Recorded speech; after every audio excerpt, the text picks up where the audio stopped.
So, every time you create a scene in Blender and render it, something gives away that it's a render and not a photo, whether it's flat textures, bad lighting, or just a computer-generated look. Today, we'll fix those issues and more with just 7 things you can do to achieve the illusion of photorealism.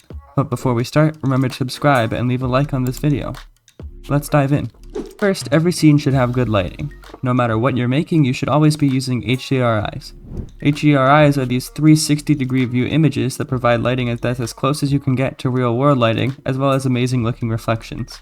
Here's how to put them in your scene. Go to polyhaven.com and find Browse HDRIs. Click on one you like and download it at either 4 or 8K resolution. In Blender, go over here to your World Properties, click on the yellow dot next to Color, and select Environment Texture. Next, find your .exr file and you're done. There is one more thing you could do, and that's changing the strength to 1000. This is a personal preference, but once you use a tip that's coming up, it enhances your lighting even more. Next, we have a small but effective change. If you have objects with sharp edges in your scene, add the Bevel Modifier to them. In real life, it's really rare for something to have perfectly sharp edges except for something like a knife. Half the time I add the modifier, I noticed that some edges are beveled more than others, like right here. I used to just remove the modifier and bevel everything by hand, but all you need to do is hit Control or Command if you're on Mac, and the A key, then select Scale. Now all your edges are evenly rounded, and your object should immediately look more real. Like rounded edges, most surfaces also have dust, fingerprints, scratches, stains, dirt, or the combination thereof. In 3D, these are called surface imperfections and are crucial to realism. To add these, select an object with a PBR material, more on what that is later, and add your surface imperfection image. I downloaded mine from Quixel Megascans. Next, hit Shift A, add an image texture, drag it under the roughness, then I'll go ahead and Shift A again to make a mix, then go put it right here, change float to color, and then put your roughness in A, and your imperfection in B. I'll go ahead and open my imperfection.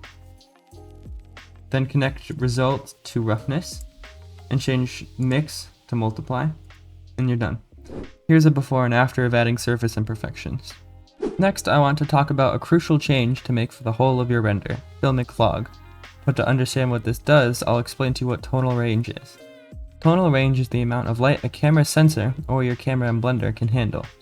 Something like the human eye has a very broad tonal range, resulting in very little clipping into black and white. An iPhone camera has a lot that clips into black and white. By default, Blender has a very small tonal range, but if you go to your render settings under color management and turn on filmic log, you can greatly increase the tonal range, but it increases it so much that your view looks washed out. To fix this, adjust the exposure and gamma values to your liking, and here's a before and after of filmic log. Next, if you're making a scene with a variety of small objects, download them online. If you try to model everything yourself in your scene, you'll either give up before you finish, or it'll look less real because you didn't spend enough time on each thing. Downloading models speeds up your process 100-fold, and it gives you high-quality assets. If your concern is cost, free assets are a great way to go, as many of them have the same level of detail as charged models. There isn't much else to say about this step. Before we go into the big one, I'll mention a little tip, and that's light temperature. Most of the time, real-world lights aren't pure white. They're usually on the warmer or cooler side.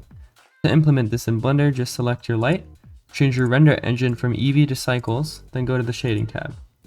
Here, hit the Use Nodes checkbox, and now you can see that we have an emission shader and a light output. Next, hit Shift A and add a black body node, and put that over here. Connect both colors, then go into Rendered Preview mode, and you can see that right now we have a very warm light.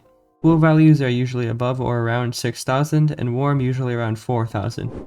Use this for all of your lights as it's key to lighting in general, and I'll change this to 6000 just to show you. And now you can see it's very cool and gray. Finally, the most important tip, PBR Materials. PBR Materials have multiple images that each go with the others to create a photoreal result. Earlier we used Node Wrangler to add a principled setup to a material, and that made it into a PBR material.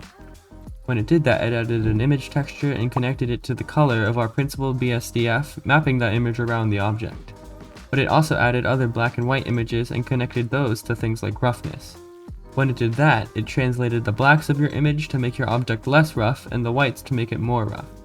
But aside from black and white images and your albedo map, as the color one is called, there's also a purple colored map. This is your normal map, and it simulates shadows and highlights on your object without needing to add hundreds or even thousands of faces. Blender did this by looking at the image and simulated parts of it as flat where your image was purple, and angled where there were other colors. But where do you actually find these sets of images? As always, Polyhaven is a great choice, as well as Quixel Megascans, which is what I use. And that's it. I've been doing Blender for years, and I hope that some of the information I've collected here has been useful for you. Again, remember to hit that subscribe button on this video, and I wish you good luck in your Blender journey.